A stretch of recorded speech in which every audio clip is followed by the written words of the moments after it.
ትምህርት ከተማራችሁ በኋላ እርግጠኛ ነኝ ታመሰግኑኛላችሁ። ስለ ሀሳብ ያላችሁን አመለካከት ተቀይሩታላችሁ። ሀሳብ ምን ያህል ኃይል እንዳለው ዛሬ ያስተምራችኋል። ይህን ትምህርት ከተማራችሁ በኋላ እርግጠኛ ሆኜ የምነግራችሁ ብዙ ነገሮቻችሁ ይቀየራል።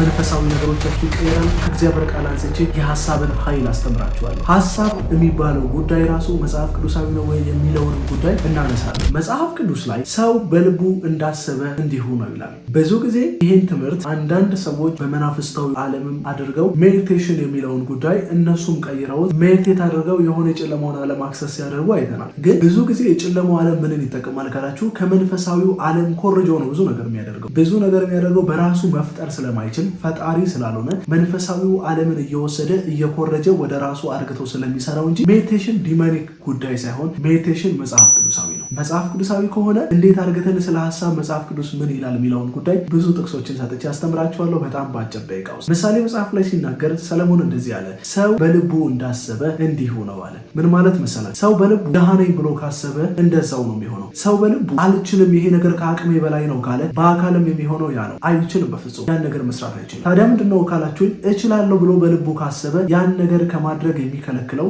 ያን ነገር ከማድረግ ወደኋላ የሚያስቆመው ምንም ነገር የለም። ስለዚህ ምንም ነገር ከመቅደሙ በፊት ሰው ልጅ ሀሳብ ይቀድማል። ሰውን ከመግደሉ በፊት የሆነ ሰው ከመግደሉ በፊት አስቦ ጨርሶ ነው የሚገድለው አይደለ? ይህን ሰው እገለዋለሁ ብሎ ካሰበ በኋላ ፕሮግራም ካደረገ በኋላ ማንም ወደኋላ አይመልሰው። መሄድ ያለበትን ርቀት ሁሉ እንዲሄድ ያደረገው ሀሳቡ ነው። ሀሳብ የሚባለው ጉዳይ መንፈሳዊ ዓለም የመፍጠር አቅም አለው። ቢኮዝ እግዚአብሔር ሀሳባችሁን ያከብረዋል። ለዚህ ነው በአይምሮአችሁ መታደስ ተለወጡ እንጂ ብሎ ሮሜ መጽሐፉ ላይ ጳውሎስ የሚናገረው። በአይምሮ መታደስ መለወጥ ማለት ምን ማለት ነው ካላችሁ አይምሮአችሁ ከእግዚአብሔር ቃል ውጭ የሆኑ ኔጌቲቭ የሆኑ ነገሮችን ስንሰማ ቆይተናል። ኔጌቲቭ የሆኑ ጽድቅ፣ ቅድስና የሚባለው ነገር ሩቅ እንደሆነ እግዚአብሔር የሚባለው አካል ራሱ ሩቅ እንደሆነ ነግሮናል። በአይምሮአችን መታደስ እንለወጥ ግን እግዚአብሔር የልቤ አምላክ እንደሆነ ከስተንፋሴ ይልቅ ቅርቤ እንደሆነ እግዚአብሔር በክርስቶስ በኩል ጻድቅ እንዳደረገኝ ልክ ማሰብና ማወቅ ሲጀምር እሱን አይምሮዬን መቀየር ሲጀምር ሁልጊዜ መጥቶ ሴጣን ሊኮንነኝ አንተ ኃጢአተኛ፣ አንተ የተበላሸህ፣ አንተ ለእግዚአብሔር አትገባም ሲለኝ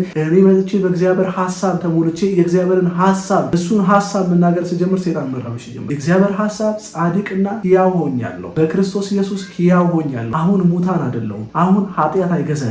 ለኃጢአት ሞቻለሁ፣ በክርስቶስ ኢየሱስ ነቅቻለሁ ስል መጥቶ ሴጣን በኃጢአቴ ሊከሰኝ አይችልም። ከዛ በኋላ ሙሉ ለሙሉ ዲስኳሊፋይድ ሆኗል። ሐሳብ የሚባለው ጉዳይ እጅግ በኃይል ጉልበት ያለው ነገር ነው። ስለዚህ ሰይጣን ምንድን ነው የሚፈልገው ካላችሁ ሐሳባችሁን መበታተን ነው። ብዙ ጊዜ አይታችሁ ከሆነ ኮንሰንትሬት እንዳታደርጉ፣ የሆነ ነገር ሜዲቴት እንዳታደርጉ፣ የእግዚአብሔርን ቃል እንዳታስቡ፣ መለኮታዊ የሆነውን የእግዚአብሔርን ሐሳብ እንዳትነገሩት ያደርጋችኋል። ብዙ ጊዜ የሰማችሁትን ድምፅ ራሱ በድምፅ ይሽረዋል። ድምፁ ልክ እንዳልሆነ ሔዋን ጋር መጥቶ ሐሳብን ይሰጣት። ይሄን ብትበሉ ትሞታላችሁ አላት። ሰይጣን መጣና የእግዚአብሔርን ሐሳብ ተቃወመና ነገራት። የምትሰሙት ጉዳይ መንፈሳዊ ዓለማችሁ ላይ በጣም ተጽዕኖ አለው። እዚህ ነው ኢየሱስ ክርስቶስ ከምትሰሙትና ከምታዩት ነገር ተቆጠቡ የሚለው።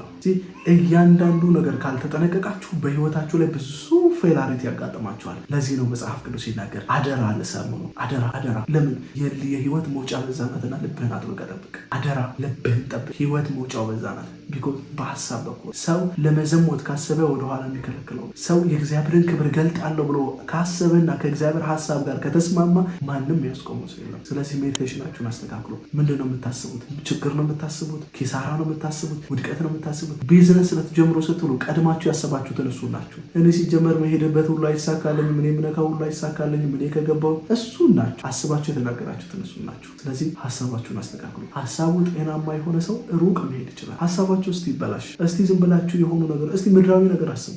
እንዳለ ነገር ከምድር ጋር ትሰፋላችሁ። ለዚህ ነው መጽሐፍ ቅዱስ ሲናገር እናንተ ለዚህ ዓለም ሙታን ናችሁ። ስለዚህ ቆላስይስ መጽሐፍ ምዕራፍ 3 ላይ ሲናገር እንደዚህ ይላል፣ እናንተ ለዓለም ነገር ሞታችኋል። ስለዚህ በላይ ያለውን እሹ እንጂ በምድር ያለውን አይደለም።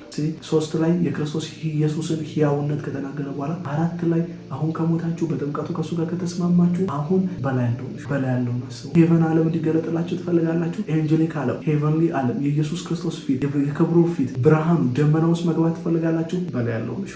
እስቲ ሀሳባችሁን ሁልጊዜ እሱን አድርጉ። እስቲ ከቲክቶክ ከሶሻል ሚዲያ እስቲ አሁን ከዘነኝነት ከሆነ ነገር ውጡ። እርግጠኛ ሆኜ ነው የምነግራችሁ ያን ነገር ትሞታላችሁ። አይታችኋል። አንዳንድ ሰዎች አንዳንድ ሶሻል ሚዲያ ላይ ከዛሬ ከ4 ዓመት ከ5 ዓመት በፊት ነው ይሄን ቪዲዮ የምሰራው ከዚህ በኋላ እንደዚህ ሆናለሁ ብለው ይናገሩና ቪዲዮ ይሰራሉ። እነዛን ሰዎች ከመድረስ ማንም አይከለክላቸው። ቢኮዝ ሲያስቡት የነበረው እሱ ነው። አንድ ጥናት እንደውም ወጥቷል። ብዙ ጊዜ ባለጠጋ እንደሚሆኑ የሚያስቡ ሰዎችና የሚያምኑ ሰዎች የመሆን ፐርሰንታቸው 90% ነው ጥናት ወጥቶ ነበር። የምታስቡትን ትሆኑታላችሁ። ምናልባት ሊያደክማችሁ ይችላል፣ ምናልባት ሊያለፋችሁ ይችላል፣ ግን እሱን ትሆኑታላችሁ። ይሄን ነገር ሜዲቴት በማድረግ ይሄን ነገር በማሰብ ብዙ መንፈሳዊ ነገሮቻችሁን ትለውጣላችሁ። ተባረኩልኝ። ይሄ መልእክት ከደረሳችሁ ሼር፣ ሰብስክራይብ፣ ላይክ ማድረግ እንዳትረሱ። የትኛውንም ጥያቄ ደግሞ በኮሜንት ላይ ጠይቁኝ። ሀሳቦቻችሁን አሳውቁ። ተባረኩ። ወዳችኋለሁ። ጌታ ከእናንተ ጋር ነው። ቻለው